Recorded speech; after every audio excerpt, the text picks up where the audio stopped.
মাগুরার সেই শিশুটির মৃত্যুর পর ধর্ষণের অভিযোগে করা মামলার আসামিদের বাড়িতে ভাঙচুর করে আগুন দিয়েছেন স্থানীয় লোকজন। আজ বৃহস্পতিবার সন্ধ্যা ৭:15টার দিকে মাগুরা পৌর এলাকায় আসামিদের বাড়িতে প্রথমে ভাঙচুর করা হয়। পরে অগ্নিসংযোগ করা হয়। রাত ৮টায় এ প্রতিবেদন লেখা পর্যন্ত বাড়িতে আগুন ধরে। এর আগে সন্ধ্যা ৬টার দিকে সেনাবাহিনীর একটি হেলিকপ্টারে শিশুটির মরদেহ মাগুরা স্টেডিয়ামে পৌঁছায়। এরপর শহরের নোমানী ময়দানে শিশুটির প্রথম জানাজার নামাজ অনুষ্ঠিত হয়। জানাজার নামাজের পরপরই আসামিদের বাড়িতে ভাঙচুর ও আগুন দেন স্থানীয় লোকজন। শিশুটির বাড়ি জেলার শ্রীপুর উপজেলার একটি গ্রামে।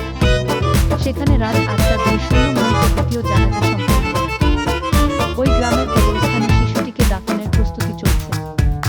এর আগে বেলা ১টায় রাজধানীর সম্মিলিত সামরিক হাসপাতালে সিএমএইচ চিকিৎসাধীন অবস্থায় শিশুটি মারা যায়।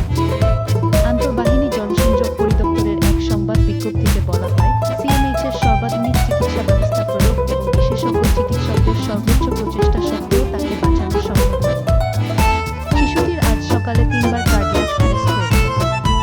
দুবার স্থিতিশীল করা গেলেও তৃতীয়বার আর হৃদস্পন্দন ফিরে আসে। মাগুরার সেই দিনটা ছিল ভীষণ দুঃখের। শিশুটির প্রথম জানাজা শেষ হওয়ার পর যখন সবাই শোকের সাগরে ডুবছিল, তখন হঠাৎ করে আসামিদের বাড়িতে আগুন লাগার খবর আসে। কি অদ্ভুত এক প্রতিক্রিয়া! মানুষের ক্ষোভ, হতাশা সবকিছু যেন একসাথে ফুটে উঠল।